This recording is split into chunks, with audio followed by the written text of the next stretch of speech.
তো ক্লাস উঠতে চলেছি, কাঠ বললে কাঠ করতো এবং আমরা এই যে উঠবো আজকে দুটোরে।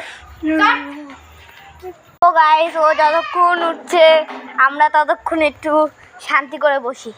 তো আপনি জানেন এখন আমরা করার সময় ভিডিও বানাচ্ছি রাত 1টা, কেন কি আমরা অন্য সময় আমাদের হচ্ছে এই জায়গার লোকগুলো বাধা দেয় উঠতে, বকা খাই আমরা, কিন্তু তাই এখন কেউ সবাই ঘুমিয়ে পড়েছে তাই আমরা দুজনে ভিডিও করছি।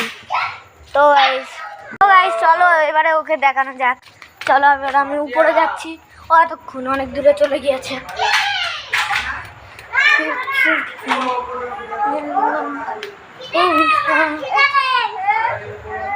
গাইস এই যে আমরা এই জায়গায় উঠলাম, তো আমরা প্রায় দুটো তো এবার আমরা আজকের মতো ব্লগটা এই জায়গায় শেষ করি, কালকে আবার দেখা হবে।